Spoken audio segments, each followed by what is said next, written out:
अस्सलाम वालेकुम। हाय। तो आज जो है definition of mole in chemistry आपको करवाने जा रहा हूँ। जो बच्चा वीडियो को एंड तक देखेगा वो समझ जाएगा कि मोल क्या है, उसे फिर और किसी चीज़ की ज़रूरत नहीं होगी। ठीक है, जिसे मोल का ना पता हो शायद वो केमिस्ट्री नहीं पढ़ सकता, क्योंकि मोल जो है ये पहला ही जो है लेसन है केमिस्ट्री का, तो बेसिक लेसन है, इसे समझे बगैर केमिस्ट्री नहीं आ सकती। तो देखें, रवायती एक जो है 6.02 multiply 10⁻23 number of a substance और इक्वल टू 1 मोल। ठीक है, एक मोल के इक्वल है 6.02 मल्टीप्लाई 10⁻23 नंबर ऑफ सब्सटेंस, एक मोल के इक्वल। ठीक है, अब मैं आपको जो है पहले मैं आपको सब्सटेंस समझाऊंगा कि एक्चुअली सब्सटेंस क्या है। सब्सटेंस जो है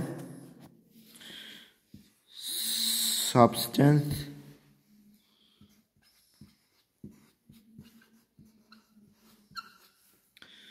बराबर है, यानी सब्सटेंस जो हम कहते हैं एटम्स ऑफ एन एलिमेंट। ठीक है, एटम्स ऑफ एन एलिमेंट। ठीक है, जब प्योर फॉर्म में हो, वो किसी के साथ रिएक्ट ना किया हो, उन्होंने एटम्स ऑफ एन एलिमेंट, उन्होंने किसी के साथ रिएक्ट ना किया हो। जिस तरह हाइड्रोजन है तो हाइड्रोजन अकेला हाइड्रोजन ही हो, हाइड्रोजन एटम हो। ठीक है,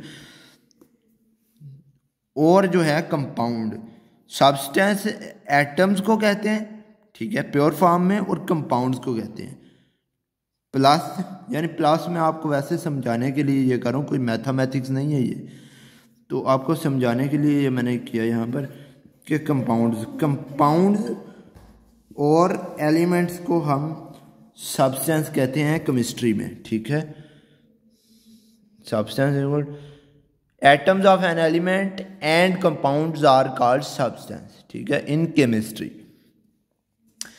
अब मसला क्या है यहाँ पर कि कुछ लोगों को, बहुत सारे बच्चों को नहीं पता, ये हाइड्रोजन है, हाइड्रोजन, ये हम इसको हाइड्रोजन एटम बोलते हैं। ठीक है, अगर H2 हो यहाँ पर तो इसका मतलब है हाइड्रोजन गैस का मॉलिक्यूल, हाइड्रोजन गैस, ये गैस है, ये जो है ये मॉलिक्यूल है, दिस इज कॉल्ड मॉलिक्यूल। ठीक है, दिस इज कॉल्ड एटम, ये एक एटम है। दो एटम आपस में मिलकर मॉलिक्यूल बना रहे हैं, हाइड्रोजन के दो एटम आपस में मिलकर एक मॉलिक्यूल बना रहे हैं हाइड्रोजन गैस का। ठीक है, तो ये जो है, अगर हमारे पास एक डब्बे में मिसाल के तौर पर 10 हाइड्रोजन के एटम हों तो वो फटाफट रिएक्ट कर जाएंगे और 5 हाइड्रोजन के मॉलिक्यूल बन जाएंगे, 5 हाइड्रोजन के मॉलिक्यूल बन जाएंगे वो। तो अब हम आते हैं कि अगर 6.02 मल्टीप्लाई 10⁻23 हाइड्रोजन हो, हाइड्रोजन एटम्स, हाइड्रोजन एटम्स एक डब्बे में हो, मिसाल के तौर पर हम किसी कंटेनर में कह लें, किसी डब्बे में ही कह लें कि डाले हों, तो इज इक्वल टू वो 1 मोल होंगे। हम उनको कहेंगे कि 1 मोल के इक्वल हैं, 1 mole of hydrogen atoms, atoms. ठीक है, तो इसमें जो है वो वहां पर रिएक्ट कर जाएंगे आपस में, तो वो half mole of hydrogen gas होंगे, half mole of hydrogen gas, ये बराबर होंगे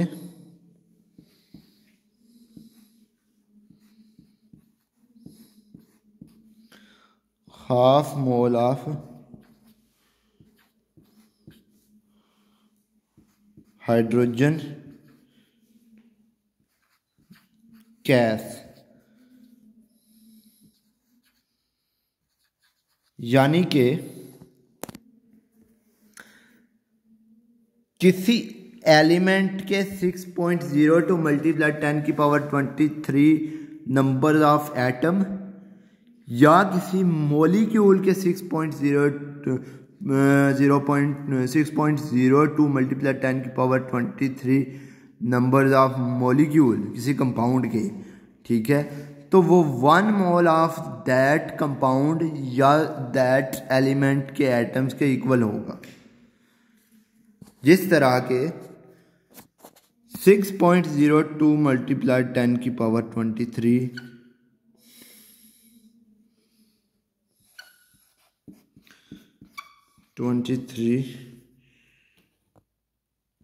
molecules of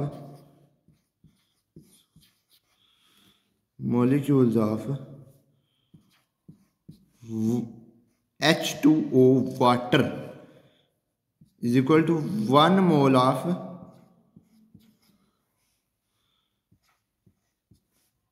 वाटर, ठीक है।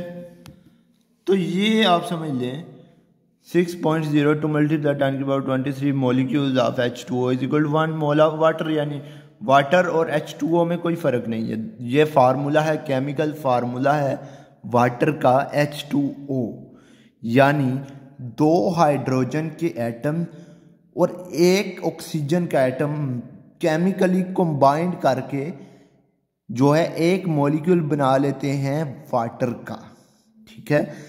तो ये आप समझने की बात है।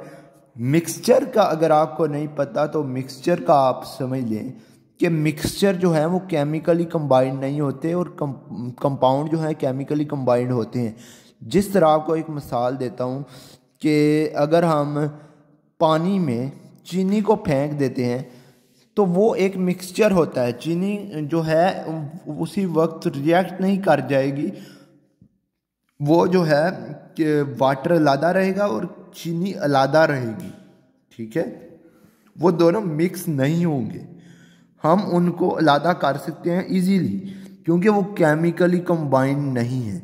तो मिक्सचर जो है हम अगर एक जो है उसमें ग्लास में हमने वाटर के मॉलिक्यूल 1000 वाटर के मॉलिक्यूल फेंके हुए हैं और हम उधर ही हम जो है चीनी के भी 1000 जो है मॉलिक्यूल फेंक देते हैं तो वो आपस में रिएक्ट नहीं करेंगे, ठीक है।